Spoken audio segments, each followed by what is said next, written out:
আমি ভাৰতবৰ্ষৰ সংবিধানক সন্মান জনাই আমি ভাৰতত বাস কৰিছো তথা অসমত আমি খিলঞ্জীয়া বুলি নিজকে মানি চলিছো ঠিক সেইদৰে আজি আমি অসমৰ অসমীয়া খিলঞ্জীয়া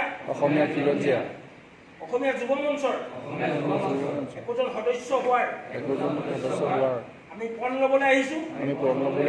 এই পণ আমি এই যি আমাৰ শপতনামাৰ যি কথাখিনি আছে মই কৈছো এইখিনি আমি প্ৰত্যেকে মই ইম্তিয়াজ আহমেদ মই ইয়াক ক'লো মই নিজৰ নামটো নিজে ক'ব তাৰ কথাখিনি আমি পাঠ কৰিম তাৰপিছত আমি এই কথাখিনি পাঠ কৰাৰ পিছতে আমি ভাবিম যে আমাৰ শপত গ্ৰহণ কৰিছে ঠিক আছে প্ৰথম কথা হ'ল আমি প্ৰথমে এনেকৈ হাত দাঙি লৈছো মই নিজৰ নামটো চবে কওক শ্ৰী কৃষ্ণমণি শইকীয়া অসমীয়া যুৱ মঞ্চৰ সদস্য হিচাপে আজি 19/6/2025 তাৰিখ বৃহস্পতিবাৰে সংগঠনৰ প্ৰতি অনুগত্য প্ৰকাশ কৰি সংবিধানত শপত খাই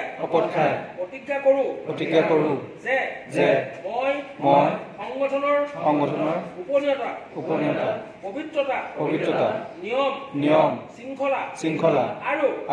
সংবিধান মানি চলিম বুলি প্ৰতিজ্ঞাবদ্ধ হৈ স্বজ্ঞানে সুস্থ শৰীৰে এই শপত গ্ৰহণ